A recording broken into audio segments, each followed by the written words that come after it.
तो कारक क्या है, क्रिया को उत्पन्न करने वाले जो होते हैं वो होते हैं कारक। इन जो कारक है उनकी संख्या कितनी है, 6 है। कितनी है, 6। ध्यान रखना कि ये जो संबंध है, क्या है, संबंध, ये जो है कारक नहीं होता है, ये कारक नहीं है, संबंध जो है कारक नहीं है, क्योंकि इसका क्रिया से कोई संपर्क नहीं है, क्रिया से इसका कोई संबंध नहीं रहता है, इसलिए यह जो है कारक नहीं माना गया है। कारक उसे कहते हैं जो क्रिया से संबंधित हो। कारक की जो परिभाषा है वो 2 प्रकार से है। देखो, संस्कृत में जो कारक की परिभाषा है 2 प्रकार से जो है बताया गया है, अर्थ एक ही है। पहला जो है वो क्या है, क्रियाजनकत्वयम् कारकत्वयम्।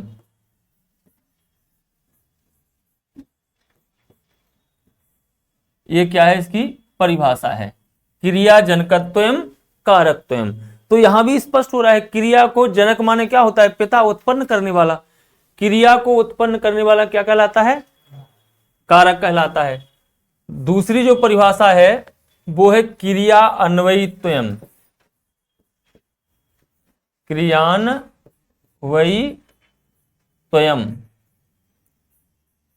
कारकत्वयम्। प्रकट करने वाला जो है वो क्या है, क्रिया का अन्वय करने वाला जो है। पहली परिभाषा में स्पष्ट है कि क्रिया जनकत्वयम् कारकत्वयम्, अर्थात क्रिया का जनक, जनक माने उत्पन्न करने वाला, जो क्रिया को उत्पन्न करते हैं वो क्या कहलाते हैं, कारक। दूसरी जो परिभाषा है क्रिया अन्वयित्वयम् कारकत्वयम्, मतलब क्रिया का अन्वय करने वाले, क्रिया की खोज करने वाले, क्रिया को व्यवस्थित करने वाले क्या कहलाते हैं, कारक कहलाते हैं। प्रथमा विभक्ति का जो कारक है वो क्या होता है, कर्ता, ठीक है ना। और इसका जो कारक चिन्ह होता है वो क्या होता है, ने होता है। क्या होता है, ने। ये आपकी क्या है, विभक्ति है।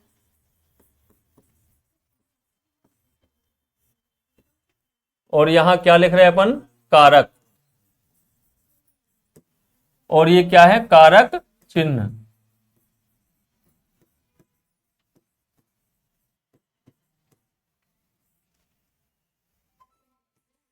द्वितीय विभक्ति का जो कारक है वो है कर्म,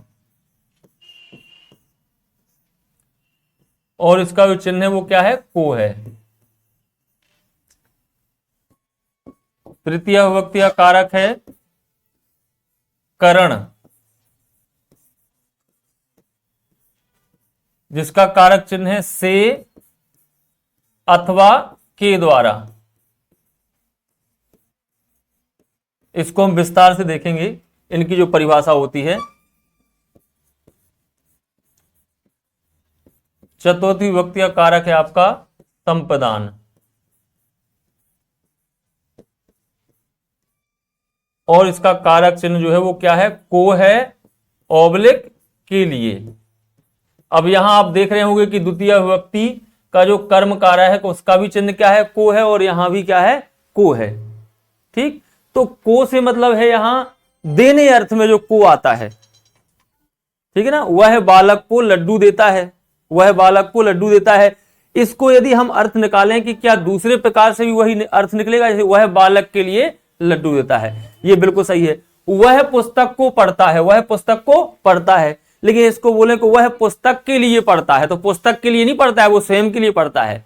वहां जो को चिन्ह आ रहा है वो क्या है, आपका कर्म का है। और जहां को और के लिए दोनों फिट हो जाएं, वहां पर वो क्या चिन्ह होते हैं, वो संपदान के होते हैं। पंचमी विभक्ति का कारक क्या है, अपादान है।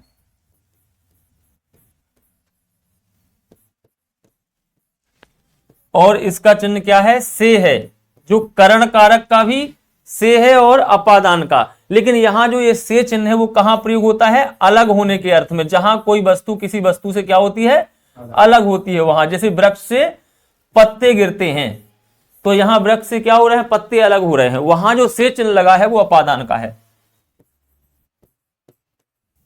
और षष्ठी जो, जिसको हम कारक नहीं मानते हैं, षष्ठी विभक्ति में क्या आता है, संबंध,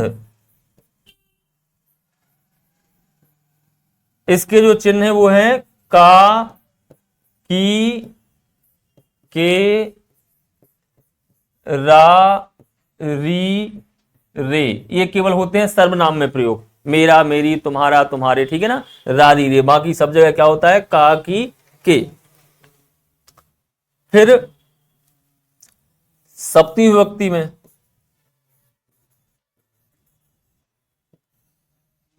इसका जो कारक है वो है अधिकरण। क्या है, अधिकरण। अधिकरण भी जो है 3 प्रकार का होता है। कितने प्रकार का, 3 प्रकार का। इसके जो चिन्ह है वह है मैं, पर, मैं और पर। यदि पूछा जाए विभक्ति कितनी होती है तो 7 हैं, लेकिन कारक यदि पूछे जाए तो कितने हैं, 6 हैं।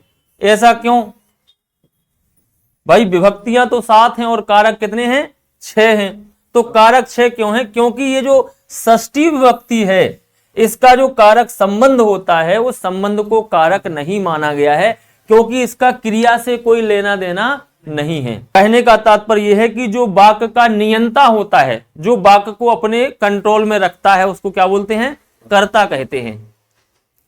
उसके अनुसार ही जो है क्रिया चलती है, कर्ता के अनुसार ही जो है क्रिया चलती है। भाई साइकिल चला रहा है कोई, तो जो साइकिल चला रहा है वो कौन है, कर्ता है, ठीक है। अब वो कार क्या कर रहा है, साइकिल चलाने का, तो वो जैसी साइकिल चलाएगा जहां ले जाएगा वहीं वो साइकिल जाएगी, अपने मर्जी से नहीं जाएगी। तो कर्ता के अनुसार ही पूरा वाक्य, मतलब क्रिया जो है कर्ता के अनुसार ही चलती है। कर्मम,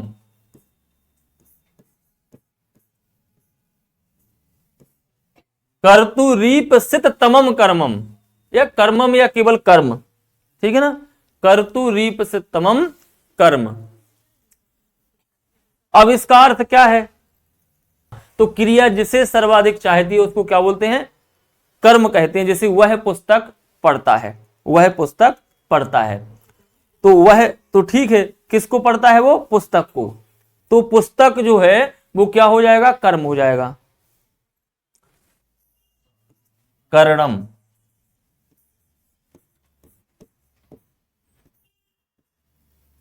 जो क्रिया की हेल्प करता है, ठीक है ना। साधक तमम से मतलब क्या है, सहायता करने वाला, मतलब जो क्रिया को पूर्ण होने में, क्रिया को पूर्ण करने में जो सहायक होता है उसको क्या बोलते हैं, कर्ण बोलते हैं। आपका संप्रदान, इसकी जो परिभाषा है वो है कर्मणा, कर्मणा यमभिप्रेति, यमभिप्रेति सा संपदानम।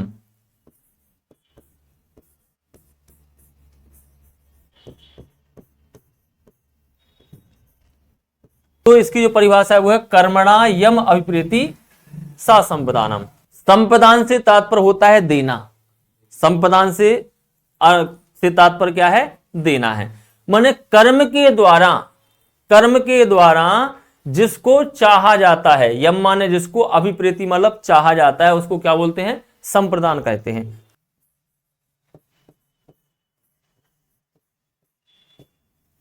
ध्रुवम पाए अपादानम, निश्चित रूप से, ध्रुवम माने क्या होता है, निश्चय, ध्रुवम माने पक्का, निश्चय मतलब जो निश्चित रूप से अलग होने वाला है, जिससे किसी के अलग होने का बोध होता है, वो क्या है, अपादान है। वृक्ष से पत्ते गिरते हैं, यहां कौन किससे अलग हो रहा है, वृक्ष से पत्ते गिरते हैं, कौन अलग हो रहा है किससे, पत्ते अलग हो रहे हैं किससे, वृक्ष से। तो जिससे कोई वस्तु अलग होती है वो कहलाता है अपादान। इसका जो लक्षण है वो है आधारो अधिकरणम,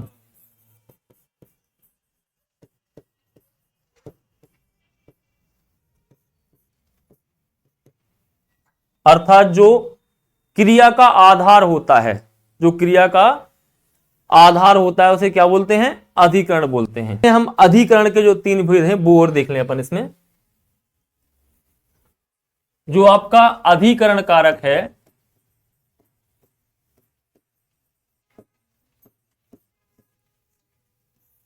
ये कितने प्रकार का होता है, तीन प्रकार का। इसके तीन प्रकार होते हैं। कौन कौन से होते हैं? ये सातवां है, वो छठवां है आपका। ये पहला जो है वो क्या है? औपश्लेषिक। औपश्लेषिक।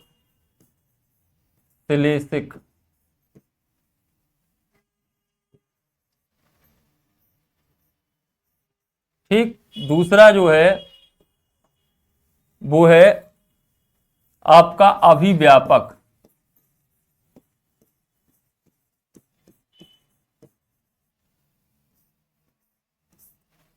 और तीसरा जो अधिकरण कारक है वो है वैशिक। वैशिक। ठीक है, बाकी सब में अधिकरण लगा देंगे तो औपश्लेषिक अधिकरण, अभिव्यापक अधिकरण और वैषयिक अधिकरण। अब ये है क्या? ये भाई ये तीनों का जो आधारो अधिकरणम है, जिस अधिकरण की जो परिभाषा है आधारो अधिकरणम, जो आधार है क्रिया का वाक्य में वो क्या है? अधिकरण है। वह अधिकरण जो है तीन प्रकार का होता है, औपश्लेषिक, अभिव्यापक और वैशेषिक। पूछ भी सकते हैं कि अधिकरणम कतिधा, अधिकरण कारकस्य कतिभेदा, ऐसा ही पूछ सकते हैं। तो हमें संख्या याद रखना है कि तीन है और तीनों के नाम भी आना चाहिए। अब आधार क्या होता है? देखो, आधार ये होता है, जैसे हमने लिख दिया पक्षी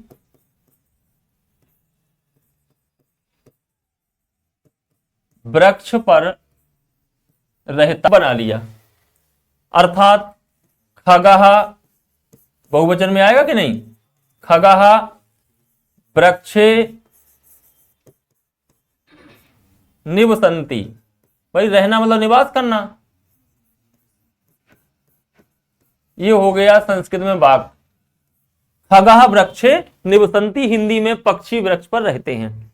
आप ये क्यों नहीं देख रहे हैं? वृक्ष पर, ये मैपे पर, यही कारक चिन्ह तो देखना है। ये पर कहां का है? ये आपका सप्तमी विभक्ति, ठीक है ना? सप्तमी विभक्ति और अधिकरण जो कारक है उसका चिन्ह है। तो इस चिन्ह से हमने पहचान लिया कि भाई ये चिन्ह जो है अधिकरण कारक का है, और अधिकरण कारक की जो विभक्ति होती है वो सप्तमी होती है। सप्तमी होती है मतलब वृक्ष में क्या लगना है? सप्तमी लगना है। अब ये देख लेना है कि भाई वृक्ष अकेला है कि दो है कि तीन। सिंगल वृक्ष है, ठीक है, तो वृक्ष में हम सप्तमी एक वचन लगा देंगे तो क्या हो जाएगा? वृक्ष। ठीक है, और वृक्षेषु करना है अगर, तो हम यहां लिख देंगे पक्षी वृक्षों पर रहते हैं, वृक्षों पर, तो यहां हो जाता है वृक्षेषु बहुवचन में, क्योंकि वृक्षे वृक्षयो और वृक्षेषु हो जाता। तो यहां देख रहे हैं कि आधार से मतलब है कटे आस्ते या तिष्ठति, कुछ भी कह दें, बाल का, या यहां क्या लिख दें? तिष्ठति, तिष्ठति, या जो आस्ते जिससे वो आसन शब्द बनता है। तो बालकः कटे आस्ते माने बालक चटाई पर बैठा है। अब चटाई पर बैठा है अगर, तो जैसे कि ये गद्दा है, इस पे बैठे हैं आप, तो क्या पूरे बैठे हो क्या? भाई बालक चटाई पर बैठा है तो चटाई तो मान लो 4x8 की है, तो बालक हो सकता है 2 फुट की जगह में बैठा हो। तो वो क्या है? आपका औपश्लेषिक।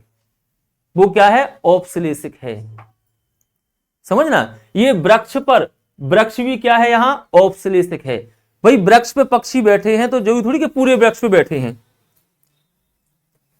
और यदि हम कहें कि तिल में तेल है, तिलेसु क्या है?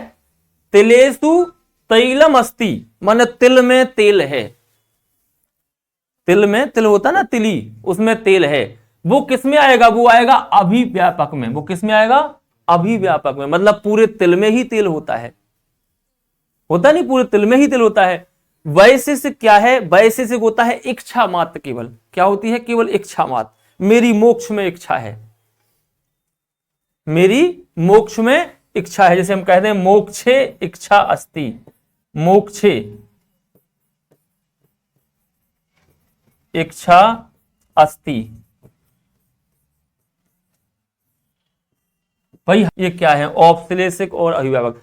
मतलब कोई वस्तु है उसके आंशिक भाग में बैठना, ठीक है ना, आंशिक भाग में स्थित रहना क्या कहलाता है? औपश्लेषिक। जैसे मैं खड़ा हूं तो मैं पूरी पृथ्वी पे नहीं खड़ा हूं, पृथ्वी के एक हिस्से पे खड़ा हूं, ठीक है, वो क्या है? आपका औपश्लेषिक है। तिल में तेल है, तो तिल जो होता है उसमें पूरे में तेल होता है, ऐसा नहीं है कि तिल के एक कोने में तेल बैठा रहता है, वो तिल के अंग अंग में तेल होता है, और जब उसको अपन पिरोते हैं तो बाहर तेल निकल आता है। एक जगह नहीं रहता है तिल में, पूरे तिल में तेल रहता है। मतलब जहां कोई वस्तु द्रव्य जो है पूर्ण रूप से व्याप्त हो किसी वस्तु में, वो कहलाता है अभिव्यापक, और जहां केवल आंशिक रूप से व्याप्त होता है, रहता है, वो क्या है? आपका औपश्लेषिक है।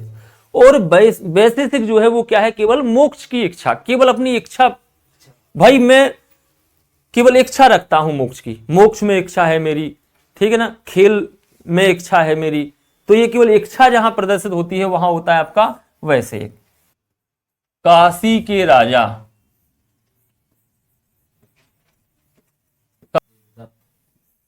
कोष से निकालकर,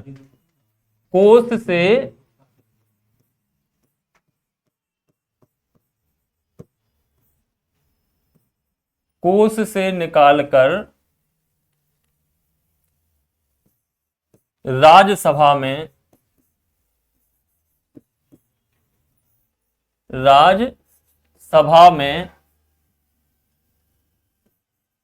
अपने हाथों से कह सकते हैं, या हाथों से, राज्यसभा में हाथों से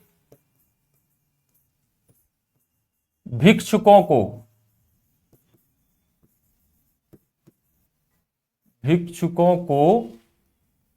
स्वर्ण मुद्राएं दी, स्वर्ण मुद्राएं दी। इसमें आपके सभी कारक आ गए हैं। काशी के राजा देवदत्त ने कोष से निकालकर, कोष मतलब क्या होता है? खजाना, ठीक है ना, कोष से निकालकर राज्यसभा में हाथों से, माने अपने हाथों से भिक्षुकों को जो है क्या दी? स्वर्ण मुद्राएं दी। अब यहां आप देखें कि जो काशी के, सबसे पहले क्या है? काशी के, ठीक है, तो काशी के जो शब्द है विभक्ति में चल रहा है, बन जा रहा है आगे, ठीक, कारक के बाद, तो काशी के, इसमें यदि हम देखें तो कौन सी विभक्ति है? इसमें सबसे महत्वपूर्ण है कि कारक चिन्ह जो है यही हमें संस्कृत में वाक्य रचना बनाने में सहयोग करते हैं, कारक चिन्ह ही। फिर यहां क्या है?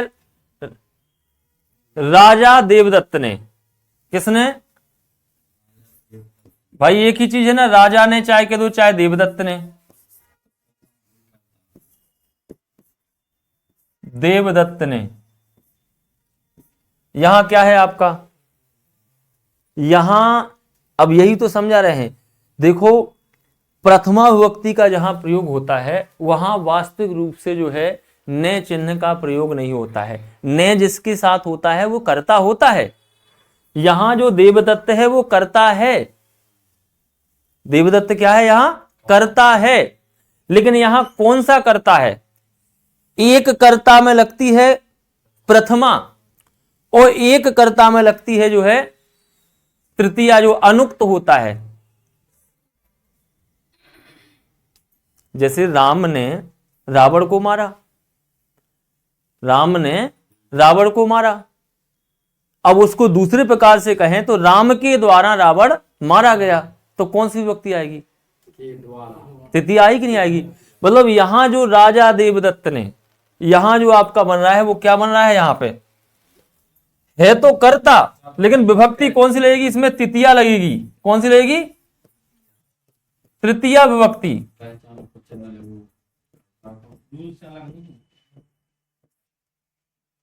देखो आपने जो वाक्य रचना होती है कर्तवाच्य, कर्मवाच्य और भाववाच्य, ठीक है ना, कर्तवाच्य में हमेशा जो है क्रिया है वो किसके अनुसार चलती है? कर्त, कर्त अर्थात कर्ता, नाम ही है कर्तवाच्य, मतलब जहां कर्ता के अनुसार वाक्य चलता है, मतलब जहां कर्ता के अनुसार क्रिया चलती है वो क्या है? कर्तवाच्य। और जहां दूसरा होता है कर्मवाच्य, कर्मवाच्य में क्या होता है, जहां कर्म के अनुसार क्रिया चलती है वो कर्मवाच्य। और भाववाच्य में क्या होता है, भाववाच्य में जो है कर्म नहीं होता है, अकर्मक धातुओं का प्रयोग होता है भाववाच्य में, केवल उसमें क्या होता है, कर्ता होता है, कर्म होता ही नहीं है। जैसे कहें पक्षी उड़ते हैं, पक्षी उड़ते हैं, लड़का हंसता है, इसमें कर्म आ नहीं सकता है, लड़का पुस्तक को हंसता है, क्या करें बताओ, वहां को वाला कोई जुड़ ही नहीं सकते हो। तो जो अकर्मक जो क्रियाएं होती हैं जिनमें कर्म होता ही नहीं है, जैसे वह हंसता है, अब क्या कह दें, आप कहो वह तेज हंसता है, तो वो तो क्रिया का विशेषण हो जाएगा, ठीक है, वहां ये नहीं आएगा वह पुस्तक को हंसता है, ठीक है, या वह बालक को हंसता है। तो जो अकर्मक क्रिया होती है वहां होता है भाववाच्य। तो यहां जो राजा देवदत्त ने, यहां जो है ये आपका उसमें है कर्मवाच्य में है। कर्मवाच्य में हमेशा अद्यतन वर्तमान काल का प्रयोग होता है, कित प्रत्यय वगैरह लगते हैं, कृत और कृतवतु प्रत्यय कर्मवाच्य में, या तो कृत कृतवतु लगा दो या फिर आपके क्या लगा दो, लंग लकार की धातु प्रत्यय लगा दो। तो भूतकाल जहां तक होता है, भूतकाल में कृत कृतवतु प्रत्यय लगाते हैं, और अगर वर्तमान काल में बनाते हैं तो उसमें कौन से लगते हैं, आत्मनेपदे के धातु प्रत्यय लगते हैं कर्मवाच्य में हमेशा। जैसे मेरे द्वारा पढ़ाया जा रहा है, मेरे द्वारा पढ़ाया जा रहा है, तो मया पठ्यते लगाएंगे विभक्ति, तो क्या हो जाएगा पता है, देवदत्तेन, क्या होगा, देवदत्तेन ये आएगा, ना कि देवदत्ता नहीं आएगा, क्या आएगा, देवदत्तेन। मतलब इसका अर्थ निकालो, राजा देवदत्त के द्वारा, काशी के राजा देवदत्त के द्वारा, बिल्कुल सही बैठ रहा है कि नहीं बैठ रहा है, कोष से निकालकर राजसभा में हाथों से या अपने हाथों से, क्या अपने हाथों से, अपने हाथों से भिक्षुकों को जो है क्या दी, स्वर्ण मुद्राएं दी। तो चाहे ने लगा लो या चाहे यहां पर क्या लगा दो, आप द्वारा लगा दो, तो वहां क्या लगेगी, तृतीय विभक्ति लगेगी यहां पे। अब देखें यहां क्या है, कोष से, कोष मतलब क्या है, खजाना, कोष से। अब यहां आप बताओ हमें, कोष से इसमें कौन सी विभक्ति लगेगी, कोष से पंचमी अपादान, क्योंकि यहां से चिन्ह करण का भी है, लेकिन यहां कोष से, खजाने से कोई वस्तु अलग हो रही है, और जहां कोई वस्तु अलग होती है वहां अपादान होता है, तो यहां कौन सी आएगी, पंचमी, यहां पंचमी विभक्ति का प्रयोग होगा।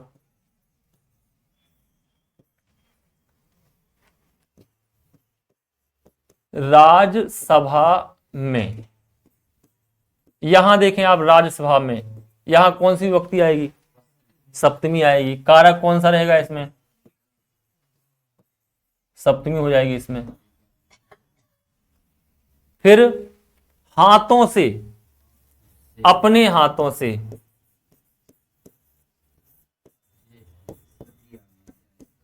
अपने हाथों से, यहां कौन सी विभक्ति लेगी, तृतीया वाली को, अपने हाथों के द्वारा या से, यहां अलग नहीं हो रहा है। जैसे मैं कलम से लिख रहा हूं, तो फेंक फेंक के तो हम लिख नहीं रहे हैं, हाथ में ही है ना, ठीक है ना, कलम से लिख रहे हैं मतलब ये हाथ में ही है, ये कलम हमसे अलग नहीं हो रही है, तो यहां पे कौन सी होगी, तृतीया होगी। फिर यहां भिक्षुकों को, क्या है, भिक्षुकों, भिक्षुकों को, अब यहां देखो आप, यहां कौन सी विभक्ति लगेगी, द्वितीय लगाओगे आप, जबकि वही गलत हो रहा है। भिक्षुकों को क्या कर रहा है, वो क्या कर रहा है, क्या नहीं, क्या कर रहा है, भिक्षुकों को क्या कर रहा है, वो क्या दे रहा है ना, वो जहां देने अर्थ में क्या होता है, जिसको कोई वस्तु दी जाती है उसमें चतुर्थी लगती है, मतलब संपदान होता है। हमने लिखवाया कि को चिन्ह का प्रयोग भी होगा और के लिए का भी। देने अर्थ में, देने अर्थ में हमेशा जिसको कोई वस्तु दी जाती है उसमें चतुर्थी लगती है, तो यहां चतुर्थी लगेगी। यहां पर आपका संपदान कारक है, भिक्षुकों को स्वर्ण मुद्राएं दी जा रही हैं, तो यहां आएगी आपकी चतुर्थी। अब है क्या, स्वर्ण मुद्राएं,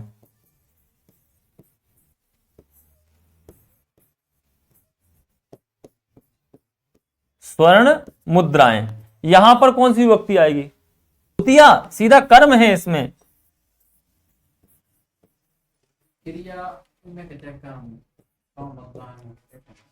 स्वर्ण मुद्राओं को, जैसे कहें मोहन ने राम को पुस्तक दी, मोहन ने राम को पुस्तक दी, तो मोहन क्या हो जाएगा? यहां पर कर्ता हो जाएगा, और राम क्या हो जाएगा? संप्रदान। दे रहे ना, भली कोचिन लगा है, और फिर कर्म क्या है? यहां पुस्तक कर्म है भाई। मोहन ने राम को क्या दी? पुस्तक दी। किसको दिया? क्या दिया? जहां क्या प्रश्न उठे, क्या देखो आप, जहां भी आपको वाक्य में ये देखना है क्या। यहां पर यदि आप कहोगे क्या दिया, तो निकल के आएगा सोने की मुद्राएं। तो